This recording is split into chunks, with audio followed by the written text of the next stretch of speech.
देवी और सज्जनों, चलिए आज के दिन की शुरुआत करते हैं। First of all thank you, आप सब लोग यहाँ समय पर आ गए हैं and I do appreciate the fact कि आज सुबह हम इतने सारे लोग सुबह सुबह के सेशंस में देख रहे हैं। That makes me feel happy in a certain manner. मेरा नाम है साक्षी मांडवाल और आज के आखिरी दिन अंतर्राष्ट्रीय योग महोत्सव 2024 में मैं एक बार फिर से आप सभी का स्वागत करती हूँ। सो आज का जो पहला देवी और सज्जनों सेशन रहेगा यानी स्पीकर सेशन, उसके लिए हमने एक बहुत ही खास मेहमान आपके लिए यहाँ पर बुलाए हैं। उनका नाम है योगी अजय राणा। जी हाँ, और ये एक एस्टीम्ड योग आचार्य हैं जो who is deeply rooted in both classical yoga traditions and modern teachings. यानी इनका जो योग सिखाने का आजीवन तरीका रहा है वो क्लासिकल भी रहा है, ट्रेडिशनल योगा, और उसके साथ साथ समय के बदलते हुए पहलुओं के साथ इन्होंने अपने आप को अडाप्ट भी किया उसी हिसाब से और अपनी टीचिंग्स को भी उसी हिसाब से मोल्ड करके आज की यूथ और यंगस्टर्स को सिखाने की कोशिश करते हैं ये। His journey began in 1998, inspired by revered spiritual figures such as Swami Shivananda Ji Maharaj, Swami Krishnacharya Ji, Hans Ji Maharaj, and Satpal Ji Maharaj. Venturing into various ashrams across the Himalayas and Gurukuls, he immersed himself in the profound teachings of yoga. तो ये कहना गलत नहीं होगा कि इन्होंने अपना जीवन योगा के नाम समर्पित कर दिया। And it is indeed an honor for us today to have him amongst us. Yogi Ajay Rana. Ladies and gentlemen, please put your hands together and welcome him on stage as he shall be opening up the first speaker session of the day. Namaskar, Guruji. Namaskar.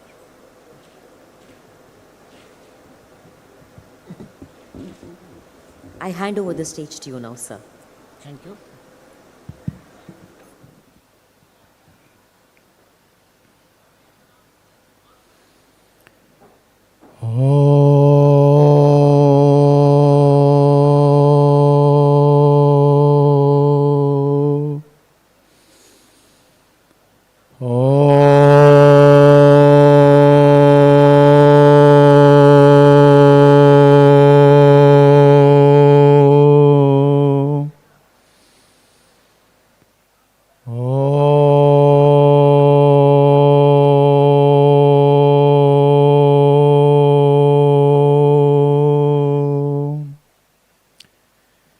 गजाननं भूतगणाधिसेवितं कपितजम्बूफलचारुभक्षणम् उमासुतं शोकविनाशकारकं Namami विघ्नेश्वरपादपङ्कजम्। ॐ सर्वमङ्गलमाङ्गल्ये शिवे सर्वार्थसाधिके शरण्ये त्र्यंबके गौरी नारायणी नमोस्तुते नारायणी नमोस्तुते। गुरुरे ब्रह्मा गुरुरे विष्णु गुरुर्देव महेश्वरा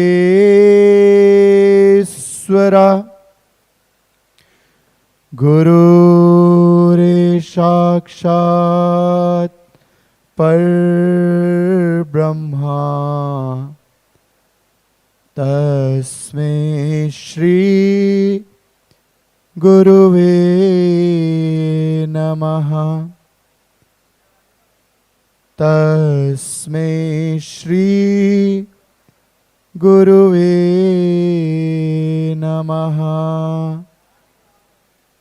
ॐ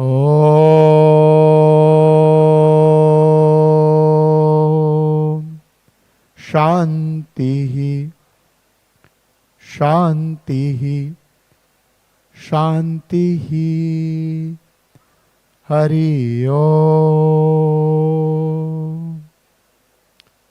हरि ओम तत्सत। ओम नमः शिवाय। Good morning, How are you? I hope all of you are doing good. तो आज ये योग महोत्सव का जो आखिरी दिवस है,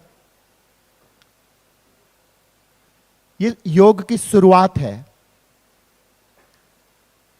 क्योंकि जब हम किसी भी दिन में जब सुबह उठते हैं तो हमारी बची हुई जिंदगी का पहला दिन होता है, और उस पहले दिन में हमेशा हमें वो काम करना चाहिए जो हमें अच्छा लगे, क्योंकि पहले दिन कोई ऐसा नहीं चाहेगा कि कोई ऐसा काम हो जो बुरा लगे। तो योग के द्वारा आप उस दिन की शुरुआत करें। आज हम उस प्रांगण में बैठे हैं, उस भूमि पे बैठे हैं जहां पे हजारों वर्ष पहले ऋषि मुनि रहा करते थे।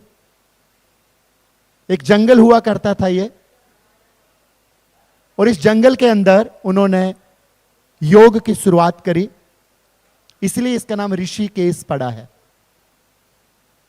यहां पे बड़े बड़े योगी हुए, स्वामी शिवानंदा, स्वामी चिदानंदा जी महाराज, स्वामी विष्णु देवानंदा, महेश योगी जी, हंस जी महाराज, ऐसे हजारों ऋषि मुनि हुए, ऐसे हजारों महाराज हुए जिन्होंने इस योग परंपरा को गुरु शिष्य परंपरा के द्वारा जीवित रखा। और जो आज हम लोगों के बीच में, हम सब लोग, अब देखिए दुनिया के किसी देश में चले जाइए, भारत का नाम जब जब लिया जाता है तो योग सर्वोपरि उसमें रहता है, योग की वजह से लिया जाता है। सब लोग सोचते हैं, देखते हैं भारत की तरफ कि भारत के लोग तो बहुत भाग्यशाली हैं कि वो योग करते होंगे। मैं अभी तक 53 देशों में जा चुका हूं, जब भी मैं जाता हूं लोग कहते हैं कि कितने भाग्यशाली हैं वहां के लोग कि वो योग करते होंगे। लेकिन बताऊं मैं आपको, भारत में परसेंटेज वाइज सबसे कम लोग योग करते हैं, और हम लोग योग तब करते हैं जब हमें डॉक्टर बताते हैं कि आप बीमार हो गए हो। अब तो मैं कहता हूं कि योग बीमार लोगों के लिए नहीं है। Yoga is not for sick people, but yoga is for those people who don't want to become sick. तो जिस दिन हम ये समझ लेंगे कि योग हमारा बहुत ही इंपॉर्टेंट पार्ट होना चाहिए हमारी जिंदगी का, तो भारत के लोग कभी बीमार नहीं पड़ेंगे। ऐसा ना सोचें कि भारत के अंदर योग शुरू हुआ, हमारे ऋषि मुनियों ने शुरू किया तो हमें करने की जरूरत नहीं है, क्योंकि पिता की संपत्ति पर पुत्र का हक होता है, ये हम लोग मानते हैं। इसलिए हम सोचते हैं कि हमें अपने आप ही मिल जाएगा, पर वो हमें करना पड़ेगा। तो आज के इस दिन में जो मुझे मौका मिला है, तो मैं जिस चीज के ऊपर लोग बहुत ज्यादा कंफ्यूज रहते हैं उस टॉपिक के ऊपर हम बात करेंगे। जैसे आपने योग शब्द जब शुरू हुआ तो योग कहां से आया, और दूसरा कि जितने योग की पद्धतियां आपने देखी होंगी बहुत सारी, आज के ये समय में कहीं पे भी आप जाओगे, किसी देश में किसी योगा स्टूडियो में चले जाओ, सब अलग तरीके से करा रहे हैं और सब कहते हैं आई एम द बेस्ट। किसी के पास चले जाओ, उन्होंने अलग अलग नाम दे दिया, yoga, power yoga, hot yoga, beer yoga, बाइन योगा, न्यूड योगा। आप जाइए विदेशों में, आप देखेंगे बाइन पी के योगा कर रहे हैं, बियर पी के योगा करवा रहे हैं, क्योंकि योगा शब्द जुड़ा हुआ है तो लोग करते हैं।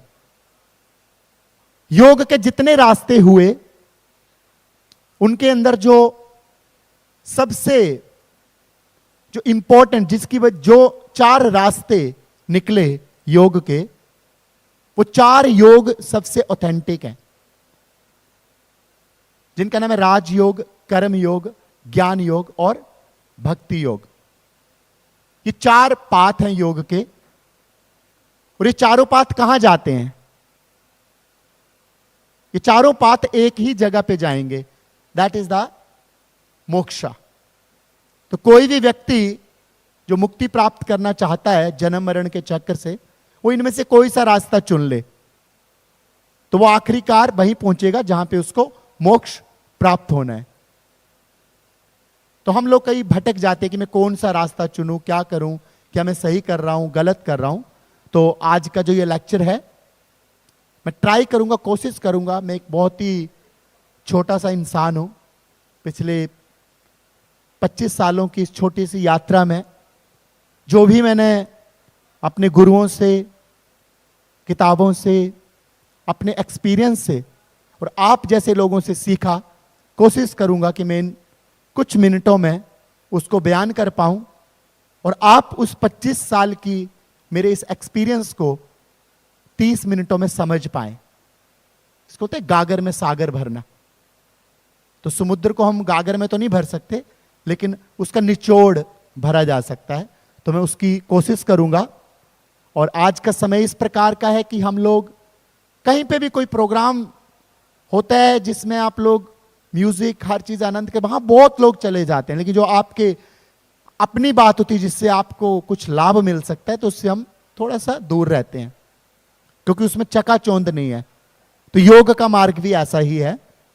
इसमें बहुत सारे अच्छे रिजल्ट मिलते हैं, लेकिन रिजल्ट हमें धीरे धीरे मिलेंगे। तो आज जो हम बात करेंगे पतंजलि योग और हठ योग, इन दोनों के ऊपर।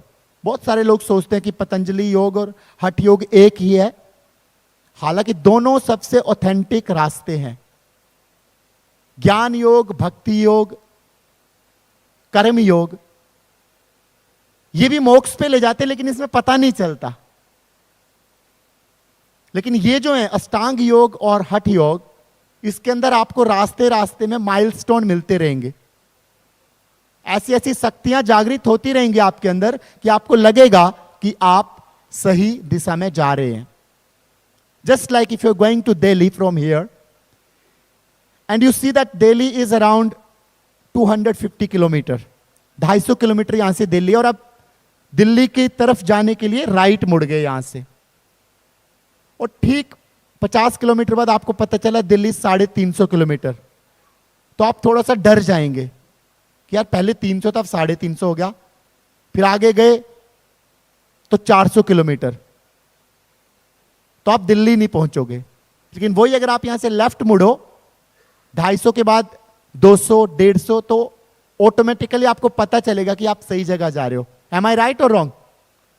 तो ऐसे ही अष्टांग योग और हठ योग ऐसे दो रास्ते हैं योग के कि जिस पे आप चलोगे तो रास्ते में आपको ऐसी ऐसी शक्तियां अपने अंदर, ऐसी सिद्धियां जागृत होती हुई दिखेंगी कि आपको लगेगा कि मैं मोक्ष के रास्ते पे जा रहा हूं। लेकिन उन सिद्धियों में नहीं चले जाना। बहुत सारे लोग सिद्धियों का प्रयोग करने लग जाते हैं, सोचते हैं वैसे होने लग जाता है, फिर उसको वो अपने स्वार्थ के लिए प्रयोग करने लग जाते हैं। तो वहां पे वो भटक जाते हैं और कभी भी मोक्ष को प्राप्त नहीं कर सकते। तो सबसे पहले हम बात करेंगे ये जो 4 मार्ग हैं, ताकि आप हल्का सा समझे। फिर मैं आपको राजयोग, जो कि पतंजलि महर्षि ने लिखा, सबसे पहले योग के कंपाइलर हुए पतंजलि महर्षि, जिन्होंने योग को 196 सूत्रों में लिखा। तो राजयोग है वो। तो सबसे पहले हम बात करेंगे 4 योग: ज्ञान योग, कर्म योग, भक्ति योग और राजयोग। तो कर्म योग क्या है? आप कोई काम करते हैं, अभी जैसे मान लो आप ऑफिस में जाते हैं अपने, तो आप एक ऑफिस में काम कर रहे हैं और एक सैलरी आपको मिल रही है, लेकिन आप सिर्फ सैलरी के लिए ही काम कर रहे हो, तो वो काम तो हो गया लेकिन वो कर्म योग नहीं हुआ।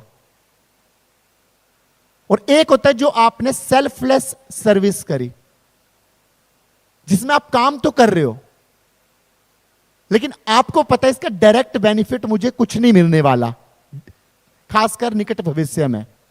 जैसे आप गुरुद्वारे में जाइए, आप देखेंगे कि जो सेवक हैं वो बर्तन भी धो रहे हैं। भाई होटल में बर्तन धोगे तो पैसे भी मिलेंगे, घर में बर्तन धोगे तो अपने धोए आपने।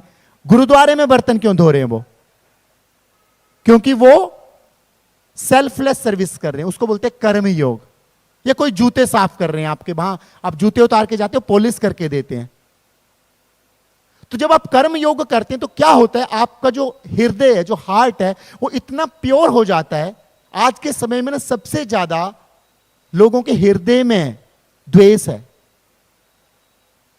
चेहरे से आपको बड़े अच्छे लगेंगे लोग, बड़े प्यार से बात करेंगे कि आपसे बड़ा कोई नहीं, आप ही सब कुछ हो, लेकिन दिल में उनके अंदर कोई ना कोई ऐसी बात होती है। तो उसको हटाने के लिए, उस दिल के जो आंतरिक उनके अंदर ऐसे द्वेष है, उनको हटाने के लिए कर्म योग से अच्छा कोई योग नहीं है। और जब वो कर्म योग इस लेवल तक पहुंच जाएगा कि जहां पे आप एकदम अनुभव करेंगे कि मैं जो कुछ कर रहा हूं वो सब कुछ परमात्मा की वजह से कर रहा हूं, आप कर ही नहीं रहे, तो वो कर्म योग आपको मोक्ष पे ले जाता है।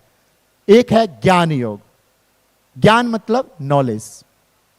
जैसे आपने देखा होगा पहले जो सिस्टम था, गुरुकुल सिस्टम, उसमें 25 साल तक आपको ब्रह्मचर्य आश्रम के दौरान पढ़ाई करनी पड़ती थी, किताबें पढ़ते थे, एक एक शास्त्र को पढ़ते थे, वेदों को पढ़ते थे। तो ज्ञान के द्वारा सही क्या है उसको जान लेना।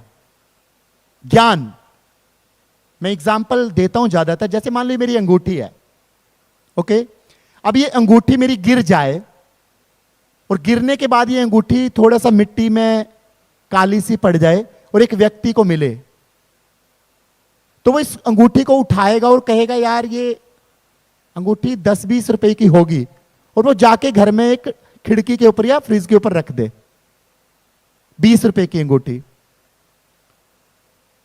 अब 3-4 दिन के बाद उसको रात को ख्याल आया कि यार ये अंगूठी कहीं सोने की तो नहीं है, पीली पीली थी। अब वो गया एक सुनार के पास।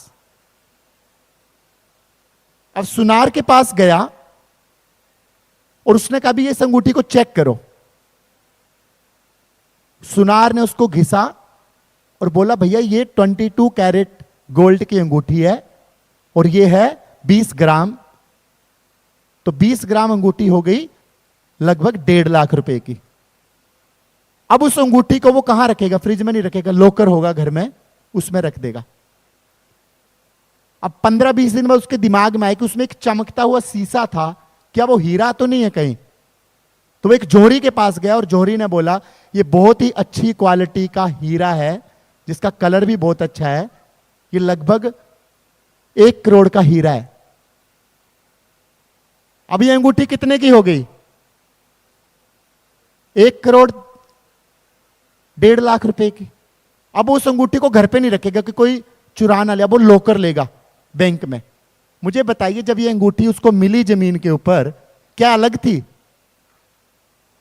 ऐसा क्या बदला? दैट इज नॉलेज, ज्ञान। अभी हम अपने इस शरीर को सिर्फ सोचते हैं कि बस हम आए हैं, खाएंगे पिएंगे मौज मस्ती करेंगे, इसलिए मिला हुआ है। तो ये तो जानवर भी करते हैं, खाते पीते हैं, बच्चे पैदा करते हैं, मर जाते हैं। तो मनुष्य में और जानवर में क्या फर्क है वो हमें समझना है। तो ज्ञान योग क्या है कि ज्ञान के द्वारा क्या सही है और क्या गलत है, उसको जब वो गलत चीज छोड़ता चलेगा एक एक शास्त्र को पढ़ते हुए, तो एक समय ऐसा आएगा कि उसको पता चल जाएगा कि सिर्फ ब्रह्म सत्य है और अहम ब्रह्मास्मि, मैं ही ब्रह्म हूं। क्योंकि आपके अंदर जो आत्मा है वो परमपिता परमात्मा ने उसी रूप में बनाई है जिसमें वो स्वयं है। तो फिर क्या होगा? आपको मोक्ष प्राप्त हो जाएगा। तो इसमें समय लगेगा। ये 4 दिन आप किताब पढ़ लो, इससे मोक्ष प्राप्त नहीं होने वाला। तो ज्ञान योग का जो रास्ता है वो भी इतना आसान नहीं है। फिर एक है भक्ति योग। आप लोग बोर तो नहीं हो रहे हो? अगर बोर भी हो जाओगे तो ये योग का काम ही बोरिंग है। जिसको फिर इसमें लगन लग गई फिर उसको जिंदगी कभी बोर नहीं लगती। तो बोर हो भी रहे हो तो नेचुरल है, इसका मतलब आप सुन रहे हो मुझे। भक्ति योग जो है, भक्ति में लीन हो जाना। फिर भक्ति में आपको चाहे वो किसी की भी भक्ति करो, फिर उसमें बुराइयां नहीं दिखेंगी। आपको इतना ऐसा प्यार होगा जिसके अंदर कभी कोई आपको चाहिए नहीं कुछ भी, अनकंडीशनल लव। जैसे मीराबाई सबसे बड़ा एग्जाम्पल। उन्होंने उस मूर्ति को ही अपना पति मान लिया, जैसे उनकी मां ने कहा यही तुम्हारे पति हैं। तो उस तरह की भक्ति जिसमें आपको पूरा समर्पण, फिर एक आप मूर्ति को भी अगर कुछ खिलाएंगे, भले वो नहीं खाएगी, लोग कहते हैं पत्थर कुछ नहीं खाता, नहीं खाता, पत्थरों में भगवान नहीं होता, ना भगवान कहीं मंदिर मस्जिद गुरुद्वारे में रहता। भगवान तो सर्वव्यापक है, लेकिन उसके स्वरूप को मान लेना, इतना न्यौछावर कर देना, तो वो भक्ति योग है। उसकी पराकाष्ठा जब होगी तब भी आपको मोक्ष की प्राप्ति हो जाएगी, लेकिन बहुत साल लग सकते हैं। पता लगा बीच में ही आपका मन भटका दिया एक दोस्त ने, अरे क्या भक्ति कर रहा है भाई, चल शाम को आज डांस के देखने चलते हैं, या ऐसी कोई बात होगी तो आप वहां भटक सकते हो। जो चौथा योग का मार्ग है वो है Rajyoga, royal way of controlling the mind. सबसे ऑथेंटिक, इसके कंपाइलर कौन हुए? पतंजलि महर्षि।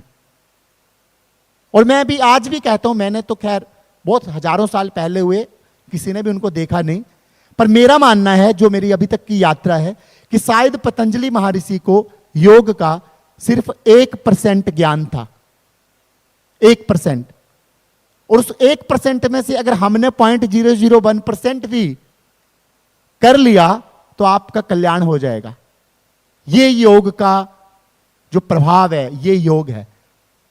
तो अष्टांग योग और हठ योग दोनों में फर्क क्या है, दोनों कैसे काम करते हैं, और हमें कौन सा रास्ता चुनना चाहिए, ये आज आपको क्लैरिटी मिल सकती है अगर आप पूरी बात को ढंग से सुनेंगे, समझेंगे। और कहीं कोई क्वेश्चन होगा तो आप पूछ सकते हैं, वो हम अंत में उसके ऊपर बात करेंगे। तो सबसे पहले हम बात करेंगे पतंजलि महर्षि ने जो योग कंपाइल किया, जिसका नाम है अष्टांग योग। अष्ट यानी 8। तो योग के जो हैं वो 8 अंग बताए उन्होंने। क्या बताए? 8। सबसे पहले तो उन्होंने सेकंड सूत्र में लिख दिया योग क्या है। इतनी सी लाइन है, और जिसको ये समझ आ गई, मैं कहता हूं आप 400-500 पन्ने की 10 किताबें लिख दोगे तब भी उस लाइन को आप लिख नहीं सकते उसके बारे में। क्या लिखा उन्होंने? योग क्या है? योगास चित्त वृत्ति निरोधा। और उन्होंने कोई कहानी नहीं लिखी, उनके सारे सूत्र एक कागज में आ जाते, एक पेज के ऊपर। तो योगास चित्त वृत्ति निरोधा, चित्त की वृत्तियों का निरोध करना। अब इसको लोग गलत समझ बैठे, उन्होंने सोचा इनको रोक देना, आजकल जो कहते हैं, बिकॉज इसका जब इंग्लिश में ट्रांसलेशन है, to stop the mental waves is yoga, and I believe it is wrong translation. Minimising the mental waves is yoga. Patanjali Maharshi ये कहना चाहते थे कि चित्त की वृत्तियों को कम करना धीरे धीरे। आपका जो चित्त है, जो मन है, 1 मिनट में 600 विचार ला सकता है, इतना पावरफुल है। इतना पावरफुल है आपका मन। 1 मिनट में कितने विचार आ सकते हैं? 600 थॉट्स। अब आप उसको 600 में से 500, 400, 300, 200, ये योग चल रहा है। एकदम से आप सोचो कि मैं रोक दूं आज ही चित्त की वृत्तियों को, तो ये रोकने का विचार भी कहां से आ रहा है? मन से। And you can not stop it. If you really want to become the master to minimising the mental waves, then you must sit silently at least for 30 to 40 minutes first to feel what are the waves, and when you will see, then with the sakshi bhava you will be able to let them pass. और जब वो जाती रहेंगी, जाती धीरे धीरे धीरे मन की वृत्तियां जो हैं वो शांत हो जाएंगी। तो योग क्या है? चित्त वृत्तियों का निरोध। उन्होंने कहीं नहीं लिखा कि योग का मतलब है एक पैर खोल के छत पे टच कर देना या सिर पे पैर रख लेना। कहीं बता दीजिए आप मुझे। तो उन्होंने ये लिखा। अब अष्टांग योग में हम सबसे पहले बात करेंगे जो 8 अंग हैं योग के। ठीक है? तो योग के 8 अंग कौन कौन से हैं? सबसे पहले जो पतंजलि महर्षि ने यम, नियम, आसन, प्राणायाम, प्रत्याहार, धारणा, ध्यान और समाधि। ये 8 अंग, और इसके बारे में भी मैं आपको बता दूं, these are mistranslated into English. They wrote 8 steps of yoga. These are not 8 steps, because steps goes one by one and limbs grows together. आप सोच रहे होंगे कि 8 इन स्टेप्स को पहले मैं यम करूंगा 10 साल, फिर नियम करूंगा 5 साल, फिर आसन करूंगा, तो कभी आप समाधि तक पहुंच नहीं सकते। जैसे मान लो ये मेरे हाथ पैर हैं, ये मेरे अंग है।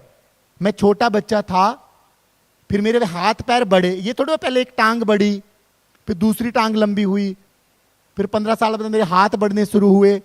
ऐसा हुआ क्या? तो ये स्टेप्स नहीं है, क्योंकि जब पतंजलि महर्षि ने लिखा उस टाइम संस्कृत में लिखा। जो गुरु शिष्य परंपरा से ये आपके पास आया, तो ये राइट नॉलेज है। जब मैंने अपने गुरु से सुना, मैंने किताब नहीं पढ़ी, तो उन्होंने श्रुति से the same knowledge which he got from his master, he uploaded in us. अब बीच में पायरेटेड वीडियोस आ जाती हैं, मान लो जैसे कोई मूवी रिलीज हुई तो पायरेटेड सीडी आ जाती हैं नकली। तो जब आप उसमें, तो उसमें स्टेप्स आ गया, जिसने ट्रांसलेट किया कि these are the 8 steps of yoga, but these are not 8 steps, these are the 8 limbs of yoga which grows together, and when you are able to do all these things together simultaneously, then only you can say, I am performing yoga. Yoga became yoga. तो ये 8 अंग क्या है? यम। यम जो है 5 यम बताए, 5 नियम है, फिर आसन है। ठीक है? तो जो 5 यम है, पहला है अहिंसा। आप लोगों को समझ आ रहा है मैं क्या कह रहा हूं? ओके। अहिंसा क्या है? अब लोग कहते हैं, जैसे मैंने किसी से पूछता हूं कि अहिंसा बोला महर्षि पतंजलि ने, तो कहते हैं कि हिंसा का मतलब है कि आपने किसी जानवर को नहीं मारना, किसी इंसान को नहीं मारना, पेड़ पौधों को नहीं काटना। बट पतंजलि महर्षि इससे बहुत एडवांस थे। उन्होंने बोला अपने आप के साथ जो तुम जबरदस्ती करते हो आसन में जाने की, कि पश्चिमोत्तान में आपका हाथ सिर्फ टखने तक पहुंच रहा और मैं एक बंदे को करे पीछे से दबा और मैं पंजे पकड़ूंगा अपने, ये हिंसा है। अपने आप के साथ भी हिंसा ना करना, ये पतंजलि महर्षि बोलना या लिखना चाहते थे। अहिंसा समझ आ गया आपको? तो आज से जब भी आप योगा अभ्यास करेंगे आसनों का, तो उस टाइम हिंसा नहीं करना।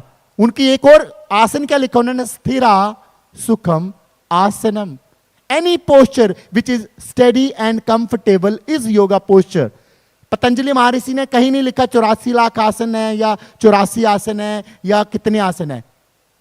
उन्होंने सिर्फ एक चीज लिखी, स्थिरा सुखम आसनम। Any posture, if you are sleeping without any problem, without any movement, with comfortable, then you are in asana. तो सबसे पहले अपने आप के साथ क्या नहीं करनी? हिंसा नहीं करनी। सेकंड यम है सत्य, मतलब सत्य बोलना। सत्य क्या होता है? जिसके अंदर कोई चेंज ना हो, एज इट इज। और सत्य कभी बदलता नहीं है। तो जैसे आप सत्य बोलेंगे तो ऑटोमेटिकली आपका डर खत्म हो जाएगा सबसे पहले तो, और आपको याद नहीं करना पड़ेगा। झूठ को याद करना पड़ता है। मान लो एक व्यक्ति है, उसने, मैंने उससे पूछा ये कैसे हुआ, उसने झूठ बोल दिया। मैं 4 दिन बाद पूछूंगा तो वो सोचेगा, पहले तो शब्दों को एज इट इज बोलना चाहेगा और वहीं फंस जाएगा। और लेकिन सत्य होगा तो इमीडिएटली इमेज आएगी, वो बोल देगा। तो सत्य बोलना है। अस्तेय, अस्तेय का मतलब क्या है? चोरी ना करना। उसका क्यों बोला उन्होंने, ये पता आपको? हर एक व्यक्ति की इच्छाएं हैं, चाहे आप योगी हो, चाहे भोगी हो, चाहे रोगी हो, आपके अंदर कोई ना कोई इच्छा जरूर होगी। लेकिन जब आपकी उस इच्छा के ऊपर चोरी हावी हो जाएगी तो आपका जो कैरेक्टर है, आपका जो जीवन है, वो बहुत परेशान होने लग जाएगा। तो उन्होंने बोला अस्तेय, मतलब किसी चीज की आपको आवश्यकता है तो उसको चोरी नहीं करना। अब होगा क्या उससे? क्योंकि जब आप योग करेंगे ना और किसी चीज की जरूरत है, तो आपने अगर मन में सोचा तो पूरी कायनात उस चीज को आपको दिलाने पे लग जाएगी। लेकिन जैसे आपने चोरी कर दी तो कायनात से पहले तो आपने ले ली वो, लेकिन फिर आपको आगे फंसने के चांस बढ़ जाएंगे। आजकल तो सीसीटीवी भी चारों तरफ होते हैं, तो फंस जाओगे। उस टाइम तो नहीं थे, लेकिन तब भी उन्होंने बोला कि आपको चोरी नहीं करनी। ठीक है, समझ आ रहा आपको? अपरिग्रह, अपरिग्रह से पहले ब्रह्मचर्य, ब्रह्मचर्य का पालन करना। ब्रह्मचर्य का मतलब लोग सोचते हैं कि मैं पूरी सिलेबस को फॉलो करूं, मैं पूरा, ऐसा नहीं था उनका मतलब। उनका मतलब था कि जो चीज आपके पास है, पराई चीजों को नहीं देखना, उनको अपना नहीं मान लेना। यह ब्रह्मचर्य था उनके नजरों में। और अपरिग्रह मतलब जितनी जरूरत है उतनी चीजें इकट्ठी करनी, उतनी ही चीजें लेनी। अभी आज आपके पास पैसा है, and if you need only one car and you have money and you are buying 5 cars. At a time you are using only one car. It means you need only one car and you are buying 5 cars. So it is against the aparigraha. Says Patanjali was very intelligent. Even these days also, if you are doing that, first of all, the price in the market is increasing very high. And those who actually need one car, he will buy that car at the double price. ऐसे घर की बात है, आपको एक घर चाहिए, आपने 4 बना लिए कि मैं किराए पे चढ़ा दूंगा 3 को। ये जिस दिन आप करेंगे, हो सकता है आपका पैसा आएगा किराए का, बट वो आपके लिए ठीक नहीं है, कहीं और से आ जाएगा। तो ये 5 यम हैं। उसके बाद उन्होंने बताए 5 नियम। 5 नियम में पहला नियम है शौच। शौच मतलब सफाई, सफाई रखना, अपने शरीर की सफाई रखना, नहाना रोज, अच्छे कपड़े पहनने। और उनका मन से रिलेशन था, शरीर से तो कम था। वो चाहते थे मन की सफाई रखो, आप उल्टे सीधे विचार ना हो। दूसरा नियम है संतोष। संतोष किसको बोलते हैं? कि जो कुछ मेरे पास है मैं उससे सुखी हूं। संतोष, अगर आपको भी मैं कहूं, आप कहोगे मुझे पूरा ऋषिकेश चाहिए। देखो कैसी है भी हमारी अंदर की भूख, कि एक छोटे से आप घर में रहते हो, आप कहते हो नहीं मुझे बड़ा घर चाहिए, मिल गया। आप 1 साल बाद बोलेंगे मुझे बड़ा बंगला चाहिए। आपको बंगला भी मिल जाए तो इच्छा क्या कहेगी? अब मुझे ऋषिकेश चाहिए पूरा, फिर चाहिए मुझे उत्तराखंड, पूरा इंडिया, फिर धरती, फिर चांद। इच्छा दूसरी इच्छा को जन्म देती है। तो इसलिए उनका संतोष करिए जो आपके पास है, क्योंकि आपको वही मिला है जिसके आप लायक थे, पिछले कर्मों से या इस कर्मों से। तभी आपका जन्म उस परिवार में हुआ, उस पर्टिकुलर जगह पे हुआ। और संतोष जब तक ने कहा गोधन गजधन बाजी धन और रतन धन खान, और जब आवे संतोष धन सब धन धुरी समान। संतोष की कितनी बड़ी बात है कि आप पहले कैसे माना जाता था अमीर आदमी है, जिसको कई सारी गाय होती थी। जैसे आपका 1000 गाय तो आप अमीर हो, तो क्या गोधन गजधन। और अमीर होता तो उसके पास हाथी भी होते थे, इसका 15 हाथी भी है। बाजी मतलब आपका घोड़ा, आपके घोड़ों के भी आपके पास अस्तबल है। तो कहा कि गोधन गजधन बाजी धन और रतन धन कान। पर संतोष नहीं है ना, तो फिर ये कुछ नहीं है, फिर तो कितना बढ़ाते रहो। तो कहते जब आवे संतोष धन सब धन धुरी समान। तो सारा जो धन है वो धूल के समान है। तो संतोष उन्होंने बोला कि होना चाहिए जो आपके पास है। आगे नहीं कि मेरे को ये चाहिए वो चाहिए। धीरे धीरे आपकी जरूरतें बहुत कम है। अगर आप अभी यहां बैठे हो, मैं पूछूं आपकी जरूरत क्या है, तो एक्चुअली में आंखें बंद करके सोचोगे ना, तो आपको 2 या 3 टाइम का खाना चाहिए एक दिन में। एक्चुअली में जो जरूरत है, जो आज कपड़े पहने हैं चलो कल धोने हो तो 1-2 जोड़ी और मान के चलो, 2 जोड़ी जूते हो गए, एक गाड़ी, छोटी छोटी जरूरतें हैं। और इच्छाएं पूछोगे तो फिर तो आप हर एक घंटे में आप कहोगे मैं कपड़े बदल के आऊं। तो ये संतोष जो है वो बहुत इंपॉर्टेंट है। फिर है तपस। तपस यानी आपको हर चीज में, जैसे आप कोई चीज कर रहे हैं तो उसका कोई ना कोई अच्छा बोलेगा, कोई बुरा बोलेगा, तो तपस के द्वारा क्या होगा कि आपको उनको सहने की क्षमता मिलेगी। क्योंकि लाभ हानि, यश अपयश, जन्म मरण ये आपके हाथ में नहीं है। अब मैं कुछ बोल रहा हूं, हो सकता है कुछ लोगों को अच्छा लगा, कुछ कहेंगे क्या बकवास कर रहा है। ये मैं आपको फैक्ट बता रहा हूं, जरूरी नहीं सबको अच्छा लगे। तो आप अच्छा सोचो चाहे बुरा सोचो, मैं उसमें एक जैसा रहूं, ये तपस से पॉसिबल है। स्वाध्याय, अब स्वाध्याय को लोग सोचते हैं कि रोज एक गीता का चैप्टर पढ़ लिया, वेद का श्लोक पढ़ लिए, या महाभारत का कोई कांड पढ़ लिया, ये स्वाध्याय हो गया। ऐसा नहीं था। पतंजलि महर्षि बहुत गूढ़ बातें लिख के गए हैं। लोग स्वाध्याय को सोच बैठे कि हम कुछ पढ़ लें वो स्वाध्याय हो गया। नहीं, स्वाध्याय मीन्स स्वयं का अध्ययन करना।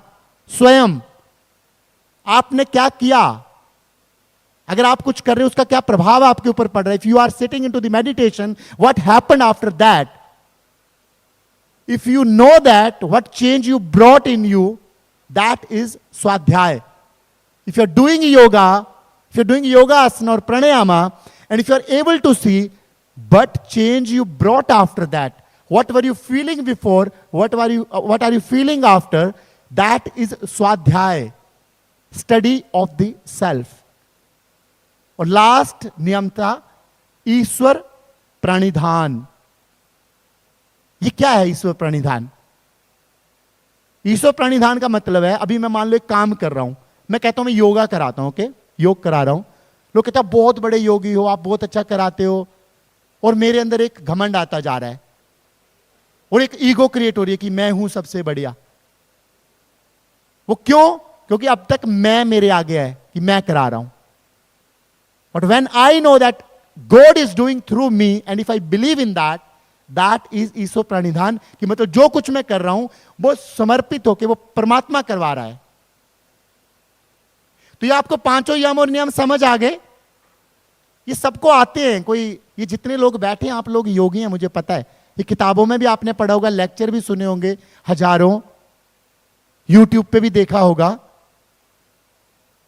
पर ये जो एक्चुअली में इनको समझना और इनको फॉलो करना, क्योंकि पतंजलि महर्षि कहना चाहते थे कि जब तक आपका मन, अब लोग कहते हैं योग शब्द कहां से आया, इसके ऊपर बहुत हो सकता है मैं भी बोलूंगा, कई लोग मेरे खिलाफ बोलेंगे, बट द रियलिटी इज कि योग कहां से आया।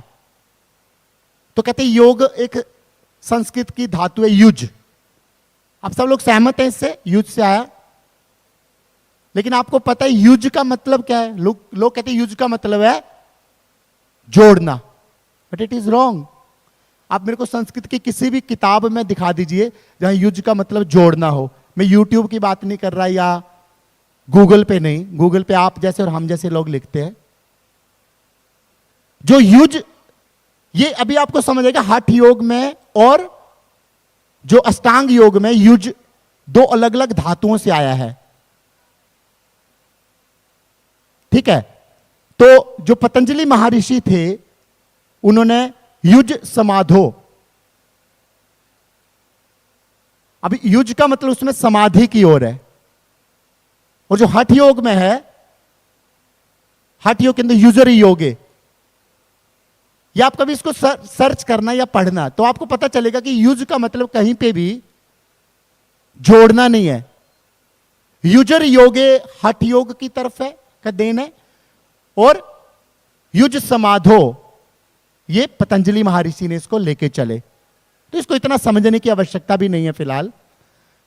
तो हमें यह चीज समझनी है कि जो महर्षि थे पतंजलि महर्षि, वो मन की प्यूरिफिकेशन पे उन्होंने फोकस किया। अब उसके बाद तीसरा आया यम नियम, और फिर क्या आया आसन। उन्होंने आसनों को तीसरे नंबर पे रखा। अब आसन की परिभाषा मैंने आपको बताई थी, स्थिरा सुखम आसनम। उन्होंने कहीं नहीं बताया कि आप चक्र आसन करो, आप जो मयूर आसन करो, कोई आसन उन्होंने दिया ही नहीं। उन्होंने कहा भैया जिस चीज में तुम बैठ पाओ ना दैट इज योगासन, जहां पे आप सुख और स्थिरता है। तो उन्होंने एक बैठने को सिंपल, उन्होंने कुछ नहीं लिखा। फिर चौथा उनका अंग है प्राणायाम। उन्होंने एक ही लाइन लिखी, श्वास प्रश्वास गति विच्छेद इति प्राणायाम। उन्होंने कहीं नहीं बोला कि आप भस्त्रिका करो, कपालभाति करो, सूर्य भेदा, चंद्र भेदा, जो सुमेरु, कुछ नहीं, सबसे इजी। उन्होंने कहा एक तरफ से सांस लो, मन करे तो रोको, नहीं तो दूसरी तरफ से छोड़ दो, बस उसकी गति को विच्छेद कर दो। जो नॉर्मल सांस है उसको रोक के छोड़ो, बस। तो बड़ा सिंपल उन्होंने रखा। प्रत्याहार उन्होंने अगला अंग दिया, पांचवा। प्रत्याहार का मतलब क्या? Withdrawal of senses from the object. अब मेरी इंद्रियां हैं, जैसे मान लो अभी एक यहां कोई चीज पड़ी है, मान लो 2 लाख रुपए पड़े हुए हैं यहां पे, ओके। अब एक चोर बैठा हुआ सामने और एक दूसरा व्यक्ति बैठा हुआ है। तो जो व्यक्ति है उसने देखा कि यार मैं ये 2 लाख रुपए उठा लूं और चला जाऊं, लेकिन उसने ऊपर देखा तो सीसीटीवी लगा हुआ है, उसने नहीं उठाए। लेकिन जो चोर था उसने उठाया सीसीटीवी देखने के बाद भी, वो चला गया। आपको पता है दोनों को बराबर पाप लगेगा, क्योंकि मन वचन और कर्म से किया गया काम, आपने मन में सोचा इंद्रियों के द्वारा या कैसे भी कुछ किया, वो काम हो गया। तो प्रत्याहार का मतलब क्या है? Withdrawal of senses from the objects. मान लो आपका मन कहीं भाग रहा है इंद्रियों के द्वारा, तो उसको वापस खींचना। कछुआ देखा आपने? कछुआ अपनी टांगों पे चलता है, सिर पे चलता है, लेकिन जैसे उसको कुछ खतरा दिखता है वो इमीडिएटली अपने हाथों पैरों को और गर्दन को अंदर खींच लेता है। तो फिर वो जानवर उसका कुछ नहीं कर पाते। तो ऐसे ही आपकी जो इंद्रियां जो बाहर की तरफ भाग रही है, जिस दिन आपको प्रत्याहार आ जाएगा, जिस दिन आप इनको खींचना सीख जाएंगे। एक शुगर के पेशेंट से ज्यादा किसको पता है कि उसको मीठा नहीं खाना चाहिए, लेकिन वो मीठा नहीं छोड़ेगा। घर वाले कितनी रिस्ट्रिक्शन लगा ले, उसको नहीं छोड़ेगा। आप गुलाब जामुन लाए और उसको पता आज लाए, वो कहेगा मैं तो खाऊंगा, नहीं नहीं खा सकते, नहीं तो आपको खाना नहीं देंगे, 2 दिन का फ्रिज में रख दो। रात को उठ के वो चूस के उसको वापस रख देगा, लेकिन खा के ही सोएगा, क्योंकि सुबह आप गिनोगे 5 से 5 ही मिलेंगे। इतनी लोगों की समस्याएं हैं इंद्रियों की। तो प्रत्याहार बहुत इंपॉर्टेंट है, withdrawal of senses from the object. फिर धारणा। धारणा मतलब कि आपने ध्यान से पहले की जो अवस्था है, किसी चीज पे आपने ध्यान, तो आपको धारणा मतलब, जितने आपने देखा होगा कि शंकर जी की फोटो बनाई, किसी ने राम जी की बनाई, किसी ने कृष्ण जी की बनाई, तो उसके ऊपर फोकस करना, या किसी शब्द के ऊपर फोकस करना, या कोई मंत्र मिल गया तो उस पर ध्यान लगाना, लेकिन वो थोड़ी देर में भटक गया मन, नहीं मेरे को यहां जाना है, ये काम करना है, तो उसको बार बार उस जगह पे लाना क्या है? धारणा। भाग रहा है लेकिन आप वापिस ला रहे हो। तो शुरू के जो 5 अंग है वो बाह्य अंग है, बाहर के लिए हैं, और लास्ट के 3 अंग अंतर अंग है, अंदर के लिए। तो धारणा मतलब आपका जब मन भागेगा ध्यान से, तो उसको वापिस लाना। और ध्यान क्या हुआ? अभी तक तो भाग रहा था, अब आपको ध्यान लग गया एक जगह कि अब ये ऑब्जेक्ट है, ये मैं हूं। अब आपको सिर्फ जो शंकर जी का ये जिसका आपने प्रतिबिंब बनाया वही दिख रहा है, और आप दिख रहे हो, अब दुनिया नहीं दिख रही। इसको क्या बोलते हैं? ध्यान। अब आपको वो शंकर भी नहीं दिख रहे, अब आपको एक ही दिख रहे हैं दोनों।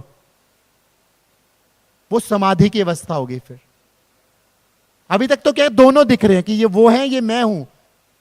अब वो है ही नहीं, अब ये मैं ही हूं, या वो मैं एक है। जब ये अवस्था आती है, it can be for 1 minute, it can be for 1 year, 20 years, कई कई सालों तक लोग बैठे रहते हैं। समाधि 1 मिनट की भी हो सकती है, और समाधि 1 साल की भी हो सकती है, 10 साल की भी हो सकती है। तो ये है पतंजलि अष्टांग योग संक्षिप्त में। अब इसमें आप जाओगे तो कई साल लग जाएंगे समझने में। आप बोर तो नहीं हो रहे बैठे बैठे? नींद आ रही हो तो बता देना, सो जाना, कोई बात नहीं, आई डोंट माइंड। तो आप लोगों को अष्टांग योग समझ आ गया। अब हम करेंगे हठ योग।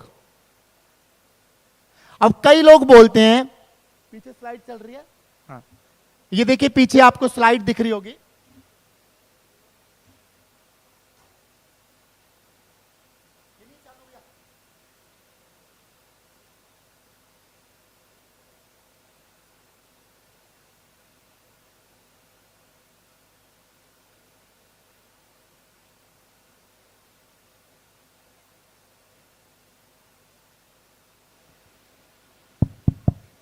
हेलो, तो ये देखिए आप किस तरह से ये यम नियम आसन प्राणायाम प्रत्याहार धारणा ध्यान समाधि, ये जो अंग है ये पतंजलि महर्षि ने लिखे और बहुत ऑथेंटिक है। मैं आपको बता दूं, जिस दिन आप इस रास्ते पे चलेंगे आपको अपने आप ही किसी गुरु की आवश्यकता नहीं पड़ेगी, धीरे धीरे आप समझ जाएंगे। अब हम बात करेंगे हठ योग की। अगली स्लाइड लगाइए। तो हठ योग जो है, लोग सोचते हैं हठ मतलब जोर जबरदस्ती, इसको हथा भी बोलते हैं। तो जोर जबरदस्ती का मतलब हठ योग नहीं है। तो हठ योग ह यानी सूर्य की एनर्जी, जो हमारे अंदर दो एनर्जियों के, एक गर्म है और एक ठंडी है। आप अभी नोस्ट्रल चेक करिए अपनी, आपकी एक तरफ श्वास ज्यादा चल रही होगी, एक तरफ कम। Please everybody check your breath. The breath is more from one side and less from other side. Can you check it? If you check, you will feel it. Right side किसकी ज्यादा चल रही है? हाथ ऊपर करो। Left.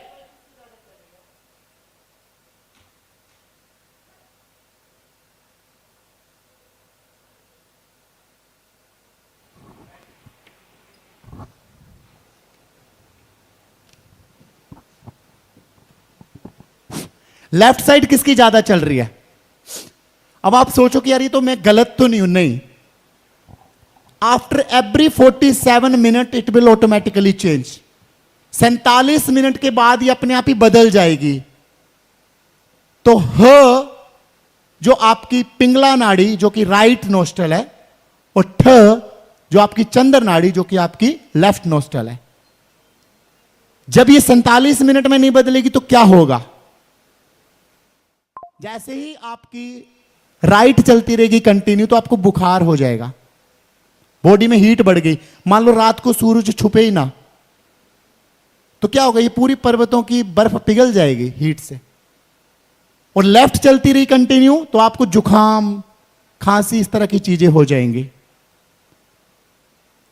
तो हठ योग जो है, इसका मतलब ये है ना कि जोर जबरदस्ती की मेरे से जो है द्विपाद आसन नहीं होता। मैंने दो लड़के पकड़े कि एक को कहा तू मेरी टांग मेरे सिर पे रख दे, दूसरे को बोला अब तू रख दे। अब वो टांग तो उन्होंने रख दी लेकिन वो छूट नहीं रही, तो और समस्या आ जाएगी। तो हठ का मतलब कहीं ऐसा मत समझ बैठना।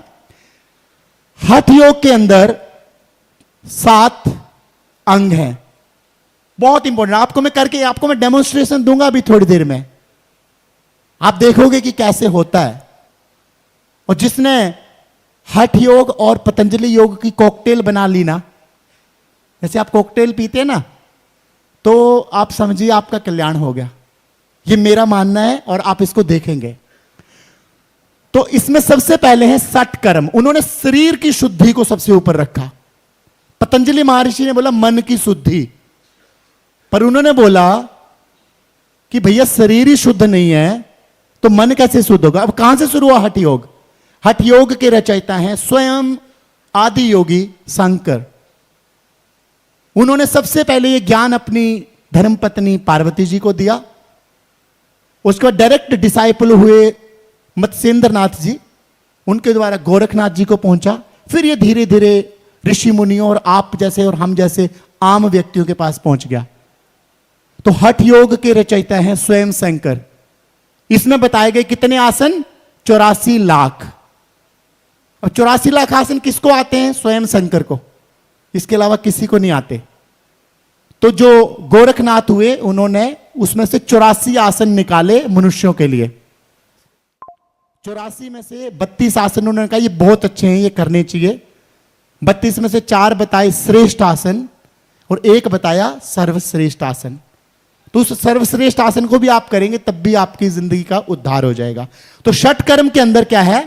नेति, धोती, नोली, त्राटक, बस्ती और कपाल भाती। आजकल कपाल भाती को लोग कहते हैं प्राणायाम, but kapalbhati is the cleansing exercise from the shat karma. Patanjali महर्षि ने प्राणायाम पे कोई ज्यादा जोर नहीं दिया, उन्होंने बोला श्वास पर श्वास गति विच्छेदा इति प्राणायामा।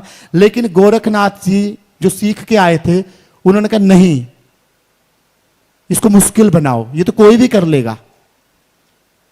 तो उन्होंने इनके अंदर 8 मेजर प्राणायाम और 4 माइनर प्राणायाम जोड़े, जिसके ऊपर मैं भी इतना डिस्कस नहीं करना चाहता, टाइम की अपनी मर्यादा है। तो षट कर्म में सबसे पहले नेति। नेति किसको बोलते हैं? सूत्र नेति, जल नेति, गजकरणी, घृत नेति, दुग्ध नेति, ये सारी नेतियां हैं।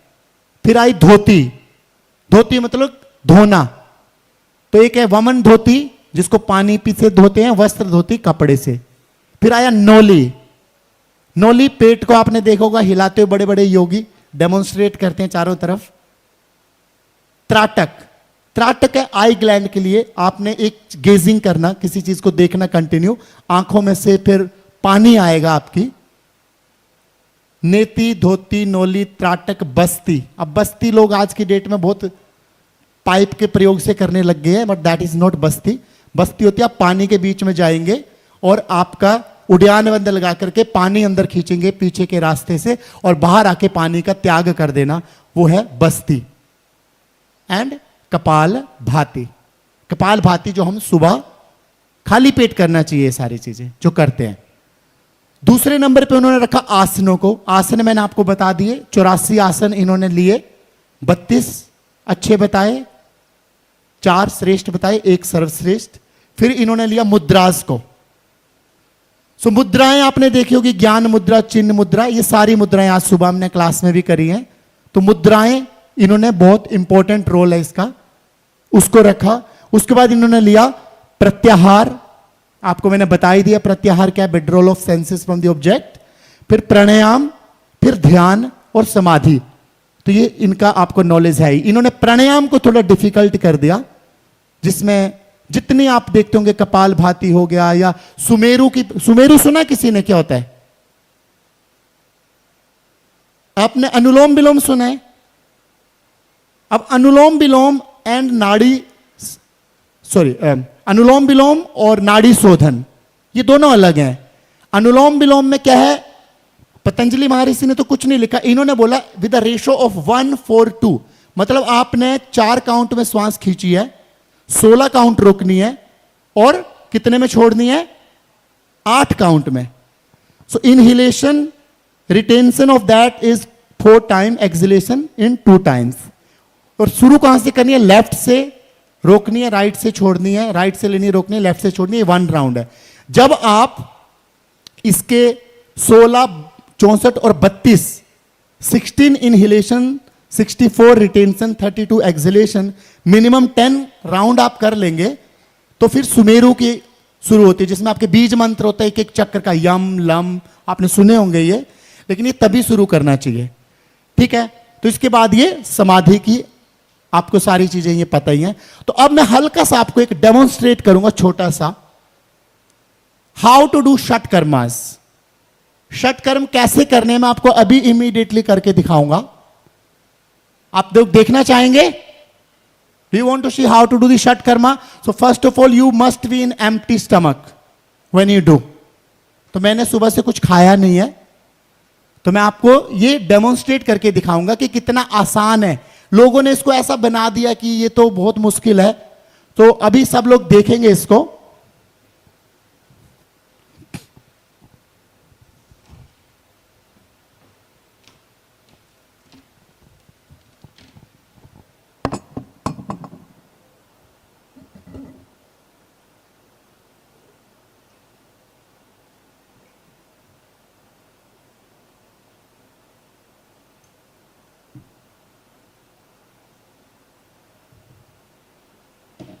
तो षट कर्म के लिए सबसे पहले आपको क्या करना चाहिए कि नमक वाला पानी यूज करना है, कोई वैसे यूज ना करे, सेंधा नमक ले लें तो बहुत अच्छा है।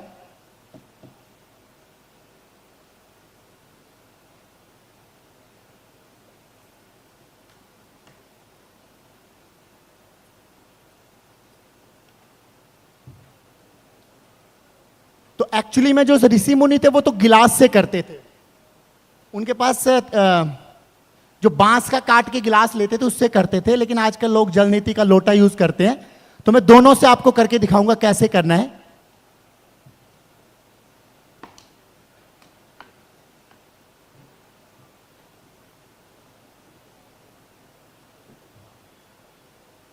जल नीति मतलब नाक से पानी पीना और मुंह से निकालना। ओके, तो गिलास से कैसे करते हैं देखिए।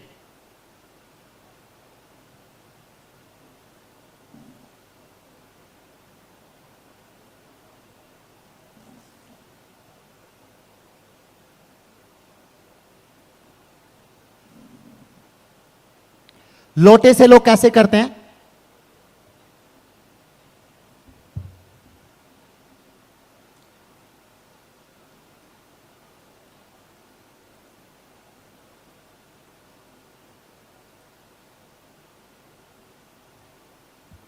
अब जो नेक्स्ट है सूत्र नीति, लोग इसको आज की डेट में रबड़ से करने लगे हैं, उससे कोई फायदा नहीं होने वाला, ना कोई नुकसान। तो आप देखेंगे सूत्र नीति कैसी होती है। ये मैं बड़ी पुरानी सूत्र नीति हो गई है मेरी थोड़ी, अब मुझे तो पता नहीं था यहाँ डेमोन्स्ट्रेट करने में, मैं दूसरी लाता तो मैं ये रेगुलर यूज करता हूं। तो ये सूत्र नीति नाक में डालनी है और मुंह से निकालनी है। इससे क्या होगा, आपका कफ जो है वो पूरा का पूरा बैलेंस होगा, पूरा गंदगी बाहर आएगी। किसी को माइग्रेन की प्रॉब्लम हो, साइनस की प्रॉब्लम हो, वो ठीक होती है। तो ये सूत्र नीति, इसको पानी में भिगोएंगे।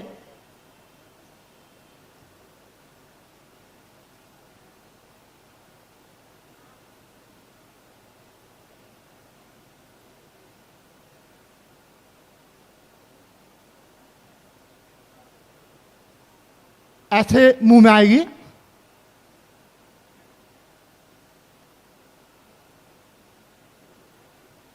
इस तरह से आपको चला के उसका जल नीति करेंगे दोबारा।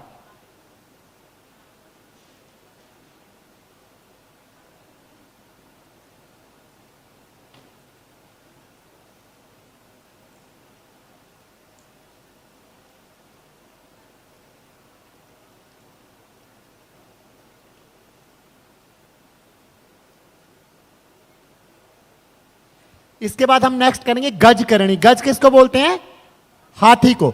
तो हाथी सूंड से पानी बाहर फेंकता है, अब हम मुंह से पानी पी के नाक से निकालेंगे।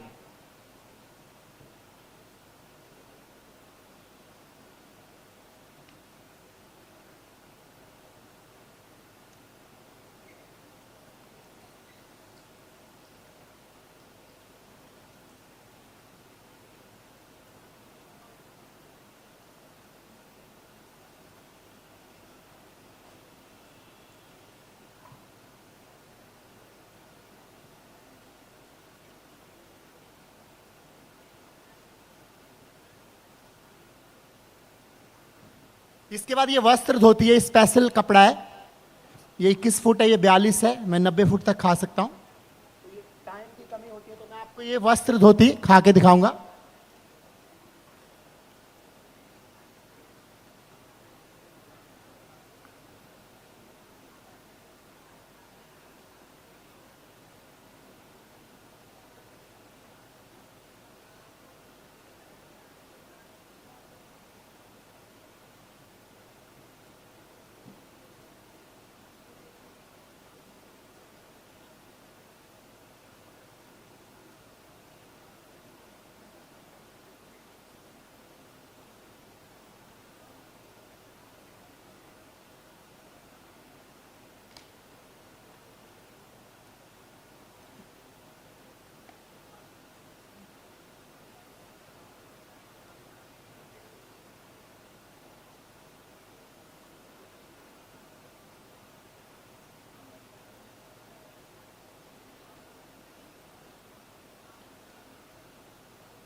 इस तरह से आप इसको अंदर ले जाएंगे, पेट को हिलाएंगे और ऐसे बाहर आ जाएगी।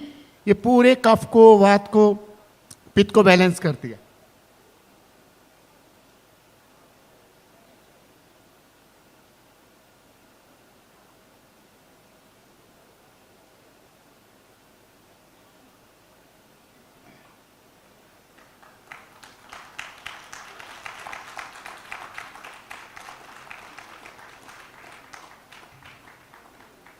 इसके बाद नेक्स्ट डेमोन्स्ट्रेशन में आपको दिखाऊंगा दंडा धोती, जो पहले केले के पत्ते के जो डंठल बचता था उससे की जाती थी, लेकिन आजकल एक ट्यूब से करते हैं इसको। तो पानी पीना होता है आपको तेज स्पीड से और वो निकालना है।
फिर जो अगला है वो है बमन, जो पानी पी के निकालना पेट से। बहुत इंपॉर्टेंट है, सभी लोग कर सकते हैं इसको, जो मैं भी अगला कराने वाला हूं।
इस प्रकार से आप जो है जब अभ्यास करेंगे तो ये हठ योग का हिस्सा है, षटकर्म।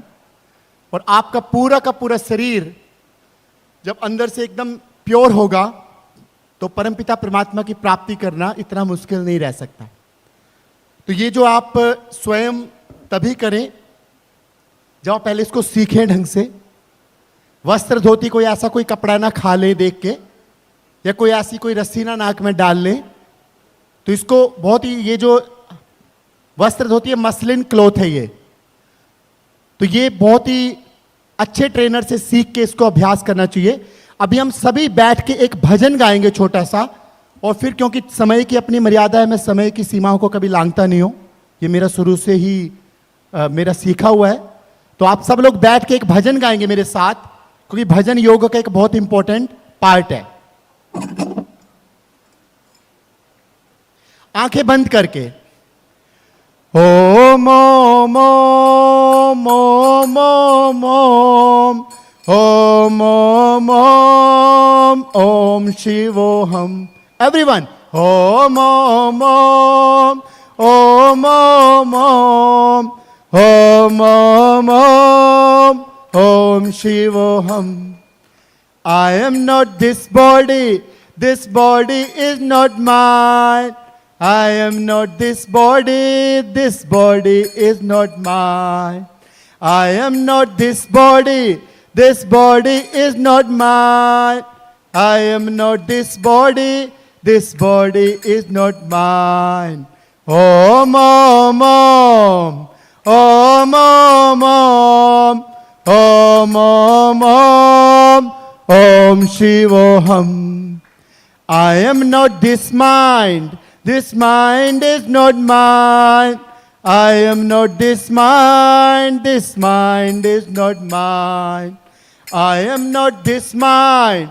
This mind is not mine. I am not this mind. This mind is not mine. Om, Om, Om. Om, Om, Om. Om, Om, Om. Om Shivoham. I am not these senses. These senses are not mine. I am not these senses. These senses are not mine. I am not these senses. These senses are not mine. I am not these senses. These senses are not mine. Om, Om, Om. Om, Om, Om. Om, Om, Om. Om Shivoham. I am not these emotions. These emotions are not mine.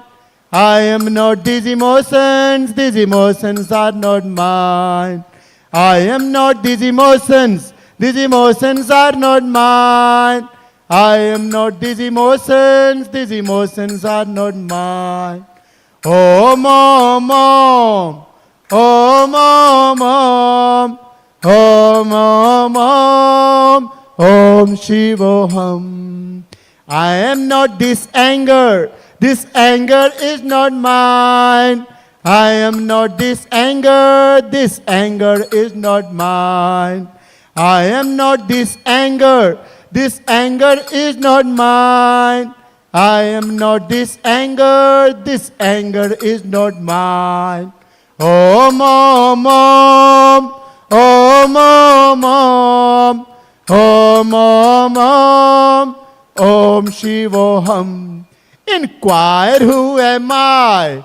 Inquire who am I? Inquire who am I? Inquire who am I? I am pure happiness. Pure happiness. Pure happiness. I am pure happiness. I am Satchit Ananda. Satchit Ananda.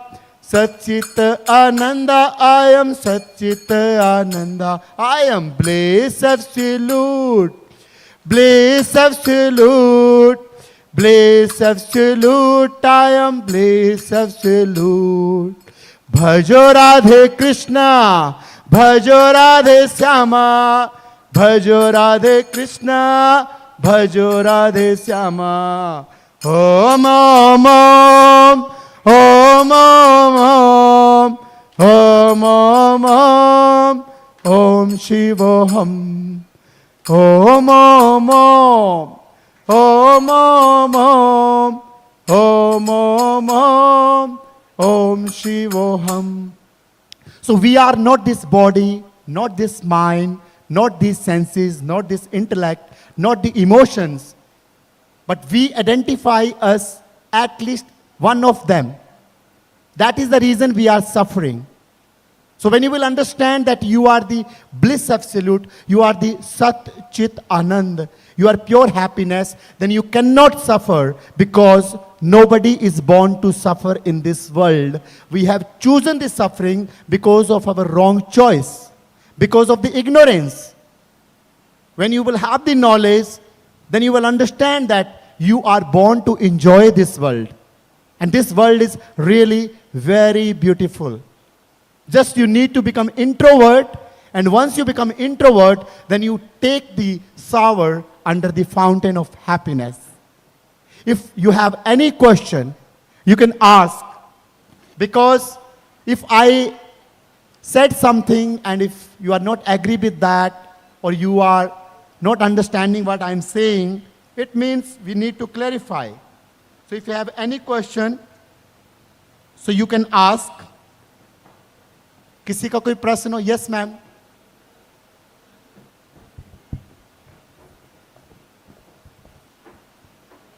Hariom. Hariom. नमस्कार। नमस्कार।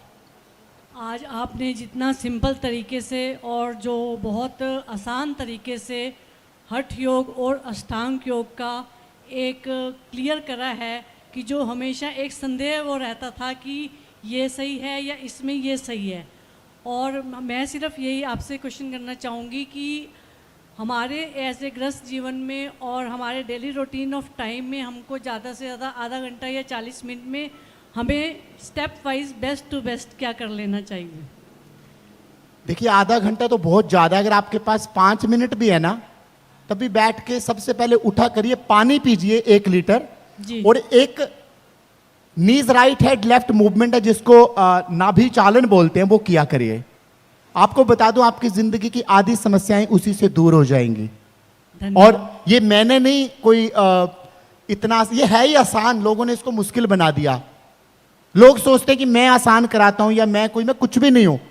मैं एक बहुत छोटा सा, जिसको जरा सा भी ज्ञान बहुत कम है, मेरे ऋषि मुनियों के आशीर्वाद से बहुत कम ज्ञान है, लेकिन इतना नहीं है। तो एक बार क्या हुआ कि एक छोटी सी बात याद है कि तुलसीदास जी हरिश्चंद्र जी के पास गए, क्योंकि हरिश्चंद्र जी ने जाने जाते थे दान के लिए।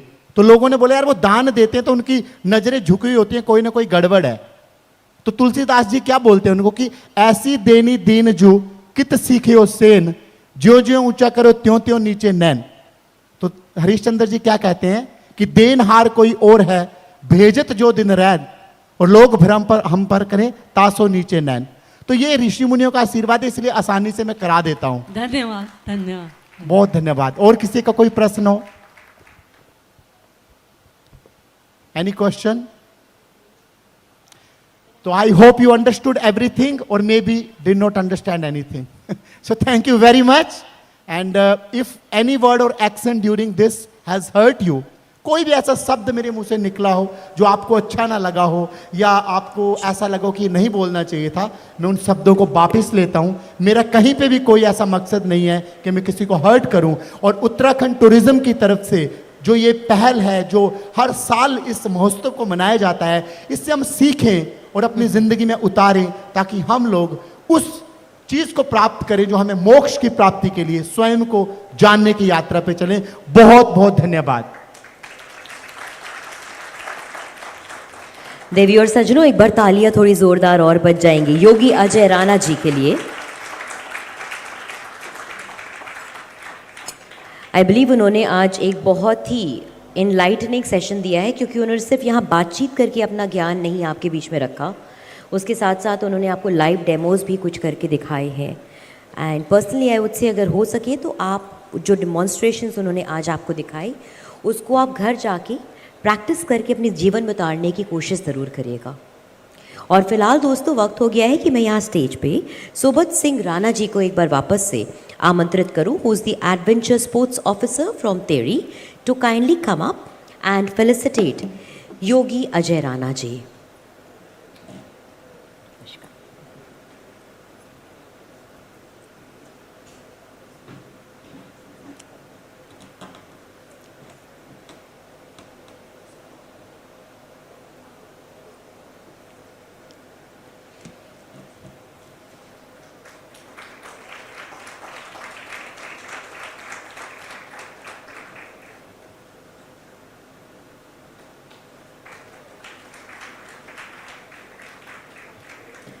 आपका बहुत बहुत धन्यवाद सुबोध सिंह राणा जी फेलिसिटेशन के लिए, और आपका भी बहुत बहुत शुक्रिया। एक बार फिर से प्लीज़ यहाँ पर तालियां हो जाएं हमारे आज के फर्स्ट पैनल स्पीकर और शायद से स्पीकर सेशन के लिए योगी अजय राणा जी के लिए।